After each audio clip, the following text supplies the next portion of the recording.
ఇప్పుడు అన్నిటికంటే ముఖ్యమైన సిమ్టమ్ ఏంటంటే గుండె లోపల బ్లాక్స్ ఉన్న వాళ్ళకి చెస్ట్ పెయిన్, గుండె నొప్పి.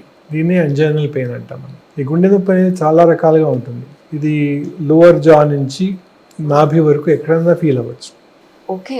కొన్ని సందర్భాల్లో అప్పర్ అబ్డామన్లో ఈ ఈ కడుపులో మంటలాగా రావచ్చు.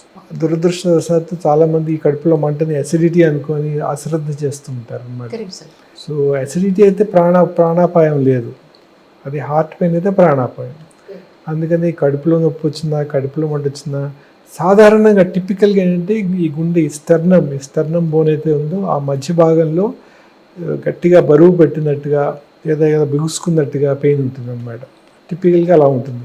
కానీ కొందరికి మంటలాగా రావచ్చు, కొందరికి జా పెయిన్ రావచ్చు, అది లోవర్ జా దగ్గర పెయిన్ అలా రావచ్చు, కొందరికి లెఫ్ట్ హ్యాండ్లో పెయిన్ రావచ్చు, కొందరికి ఈ ఛాతీ మొత్తం భాగంలో పెయిన్ రావచ్చు. సో ఇలాగ అదే రకాలుగా పెయిన్ రావచ్చు అన్నమాట. అయితే ఈ నాభి నుంచి ఇది లోవర్ జా వరకు ఎక్కడ పెయిన్ వచ్చినా, మంటలా వచ్చినా, ఎటువంటి పెయిన్ వచ్చినా అశ్రద్ధ చేయకుండా వెంటనే డాక్టర్ని కన్సల్ట్ చేసి అది హార్ట్ పెయిన్ కాదని రూల్ అవుట్ చేసుకోవడం చాలా ముఖ్యం.